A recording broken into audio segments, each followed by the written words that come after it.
I'm a freelance photographer. I've loved taking pictures since I was a kid, and my hobby naturally became my job. After graduating from college, I worked for a publishing company and married my coworker, Lauren, who was an editor there. About 7 years after getting married, I became independent as a freelance photographer. I've always been the type to dislike being bound by time, and my goal was to freely take pictures of what I like, so it was a long-awaited independence for me. Lauren and I don't have children. I love kids and wanted them, but Lauren, who found fulfillment in her editing job, wasn't too enthusiastic about having children. Nevertheless, we had a good relationship, understanding each other well, and she understood my work style. Our marital relationship wasn't bad at all, I thought so. One Sunday, Lauren had a day off. Lauren, how about we go for a drive? It's been a while. Yeah, the weather is nice, I agree. And so, we set off for a drive. Heading out with no particular destination in mind was typical for us. How about we stop by my parents' house? It's been a while, and I want to take some pictures of the countryside. Actually, she isn't fond of visiting my parents' house. She was born and raised in the city and simply loves the urban life. I could never live in such an inconvenient countryside. She always said so, making it quite a hassle to bring her along. So, my usual strategy is to swing by my parents' house casually during our drive. She probably knew my intentions, though. Pretending not to notice her reluctance, I drove us to my parents' house. We're back. It's been a while. Oh, John, Lauren too. We just arrived too. My brother, Kevin, and his wife were also there. Actually, there was a reason for visiting home that day, and I had secretly arranged the schedule with Kevin. I had been concerned about something. Kevin's wife mentioned that there seemed to be something off about my mom. She seems the same to me. That's what I thought when... Ah, Leonard, welcome back. You must be tired from your business trip. I'll prepare lunch right away. My mom said that and started preparing food in the kitchen. Leonard, is she mistaking me for Dad? But Dad passed away. My father passed away over 10 years ago. Is it dementia? My mom is 73 years old. It wouldn't be strange if she has developed dementia, but isn't this a bit sudden? As I was thinking, Kevin's wife said, John, last time I visited, she asked who I was. She returned to normal afterward, but I think it would be good to have a doctor check her. Afterward, Kevin and his wife took my mom to the hospital, and sadly, the diagnosis was indeed dementia. Oh, what a mess. Kevin and his wife live in the next town over, but they both have regular jobs, and they just can't find the time to take care of our mom. Since I'm self-employed, I thought it would be fine to take care of her if Lauren agreed. It was tough to bring up the subject to her, who doesn't get along well with my mom. But this is about my mom, all right. I decided to bring it up. Lauren, can we talk for a bit? But even before I could get started, she responded in an angry tone. Let me guess. It's about your mom, right? Taking her in is impossible. I have a job too. I can't handle looking after an elderly woman with dementia. I absolutely refuse to care for my mill. I expected some pushback, but I was really taken aback by her words. Hey, that's my mom, you know. Watch your mouth. And it's not like it has to be right now. Plus, no one is saying you have to do all the caretaking. I'll help out too. I knew it. You do plan to take her in. I'm so done. You arranged this with Kevin the last time you came to visit here, didn't you? You knew I didn't want to go. This is just the worst. We usually have small arguments, and one of us usually gives in. But this was the first time since we got married that neither of us was willing to back down. I knew she'd object, but I didn't think she'd be so cold and distant. Sure, we usually don't interfere with each other's lives much, but we got along well in our daily life. However, seeing Lauren change her attitude so quickly when the topic of my family came up was honestly shocking. But being somewhat optimistic, I thought, well, it can't be helped. It was sudden. Maybe she'll calm down by tomorrow. That's what I was thinking, but I was being too naive. The next day, as soon as she came back from work, she handed me a piece of paper. You say you'll take care, but it means I'd have to live with her too, right? You obviously expect me to help out. Living with your dementia-stricken mill is out of the question.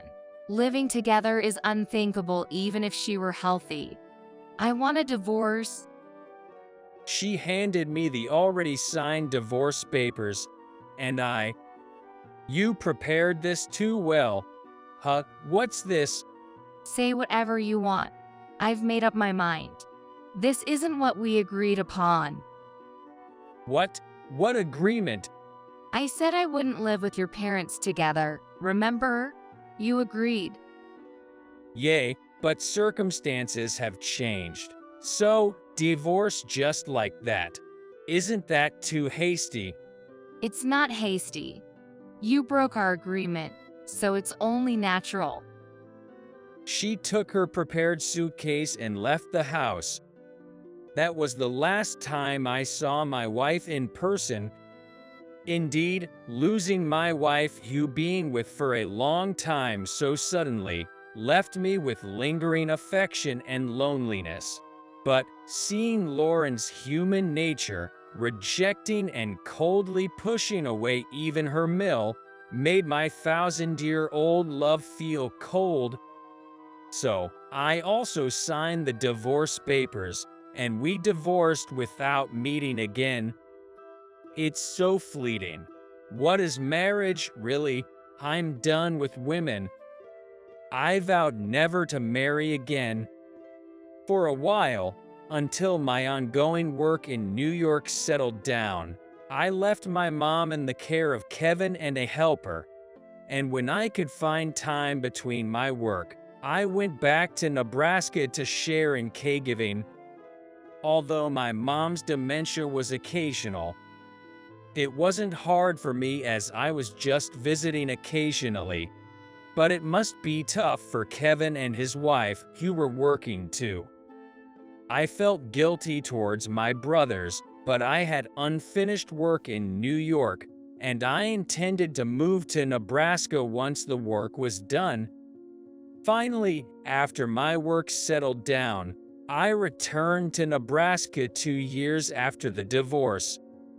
I can do my job of photography anywhere, and I like taking pictures of the rural scenery, so I thought the divorce wasn't entirely negative for me. And so, my country living began. At 37, I embarked on my second life.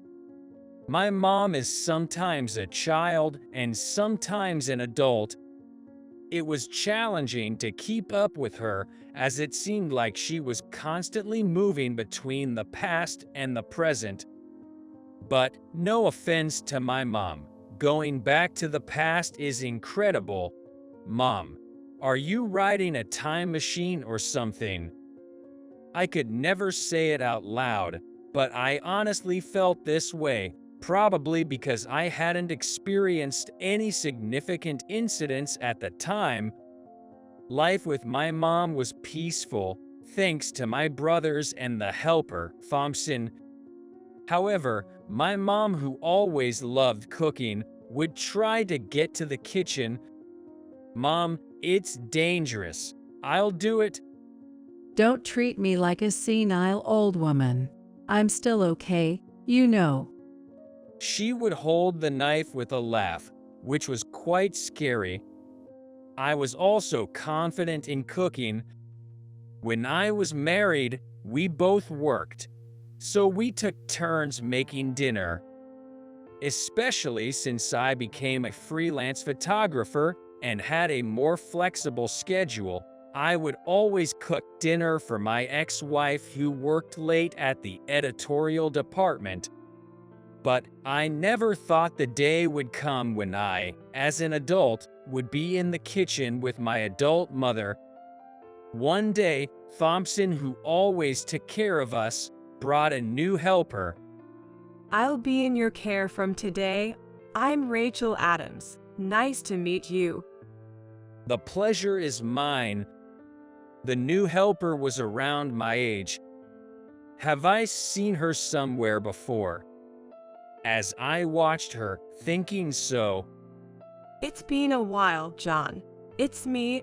My maiden name was Owen, remember? What, really? Rachel? Seeing her nod with a smile, I couldn't believe my eyes. Rachel Owen, was my classmate in middle school. Back then, she was a bit on the chubby side, to say it nicely. It's been a while. I didn't recognize you. I lost weight 'cause raising kids is just tough. Call it parenting diet. After that, Rachel started coming to our house as my mom's main helper, and we began talking more. Rachel had divorced a year ago, and now she was raising her two daughters as a single mother. Adams was her ex-husband's last name, and she kept it. So, you got divorced too. I did as well. No kids, though. After experiencing divorce, marriage is a no-go, right? What? John, did your wife dump you? Yay. Saying so, we both burst into laughter. Being with the always cheerful Rachel and talking to her felt relieving. Helpers are amazing. Do they learn some healing techniques or something? I thought so. Even though it was her job, she earnestly took care of my mom, allowing me to continue my work as a photographer. I also had assignments in New York, and at such times, I'd ask her to take special care of my mom. It seemed my mom was increasingly enjoying meeting Rachel. I wonder when Rachel will come again. You want to see Rachel that much? Of course, there's no one as good as her. It would have been nice if she was your wife. She said, laughing. Indeed, Rachel, who had become so beautiful, made my heart race, and watching her diligently caring for my mom was almost enchanting. No, I'm totally over women and marriage. Just know. It was a clear day during a break in the rainy season. I took my mom to the park to see the hydrangeas. The hydrangeas here are very beautiful, and many people visit with cameras, some even using professional models for their shoots. Mom, wanna model? I joked. My fee is pretty steep. She joked back. Seeing her happier than when I lived in New York, I feel happy too. Then, I started to take photos of her walking the hydrangea line path. My mom and hydrangeas are quite the sight. While snapping the shutter, she starts to look like a young girl. Huh, is she reverting? The time slip, a feature of her dementia. Is she confusing now with the past? My suspicion is confirmed. Mom, Isn't it beautiful, Leonard? this is what I thought, but she's happy, so it's fine.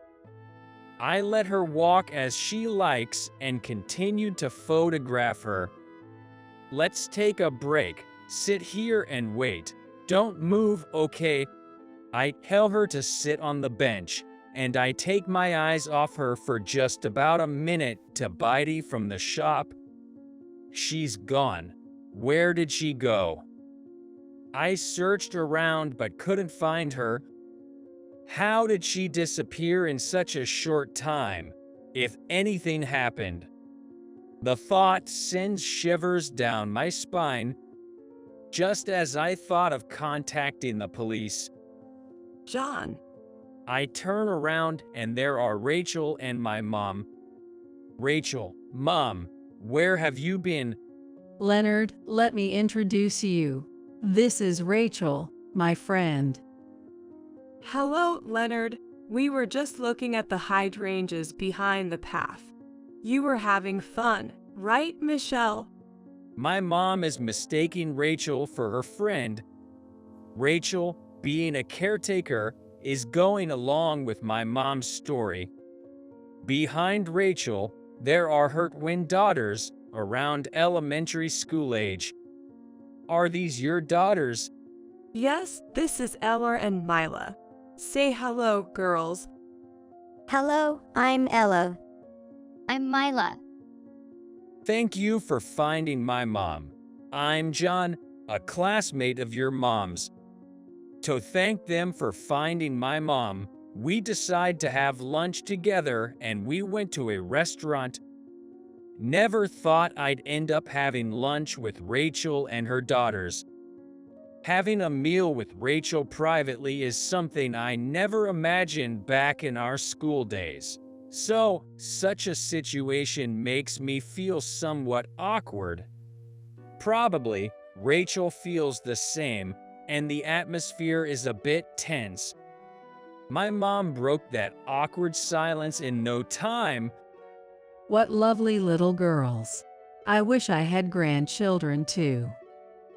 Suddenly back in the present day, she mumbled something like that, which made Rachel and me laugh out loud. Indeed, it's understandable. Neither my brother nor I have kids. She was joyfully talking to the twin kids. Twins seemed to be happy about it. They talked a lot with Mom, walked hand in hand. I was glad that they cared for my mom and thought that they were indeed Rachel's daughters. I began to occasionally invite Rachel and her children to dine together, and of course, my mom joined, and we met as a group of 5. Then, one day, I was organizing photo data at home when suddenly a loud noise came from the hallway. I rushed over to find my mom collapsed, unconscious. I quickly called 911, and she was taken to the hospital. She was diagnosed with a blood clot in a brain vessel. Her consciousness was in and out, and it was a series of anxious days. What if she never wakes up again? During such times, Rachel visited. John, how's your mom doing? Then suddenly, my mom wakes up. John, what are you waiting for? Hurry up and have Rachel become your wife. She then closed her eyes again. She never woke up again after that. I knew the day would come, but it was sudden. My mom left her last words waiting for Rachel to come. She mustered her remaining strength to give me a push. Almost 2 years have passed since then. Rachel is carrying my child, the grandchild my mom always wanted. Though I was reluctant to marry again, thanks to my mom, I could start a new family. Rachel's daughters, who had met my mom several times, are very affectionate to me and considerate about my loss. They are also eagerly awaiting the new family member, constantly asking, "Isn't it born let?" I'm sure they will become wonderful sisters. Mom, my wife and daughters are adorable, aren't they? The grandchild you wanted is increasing by one more. It's all thanks to you, Mom. Truly, thank you. Around my mom's grave, beautiful hydrangeas were blooming gloriously, and I felt as if she, with her youthful smile from that day, was there with us,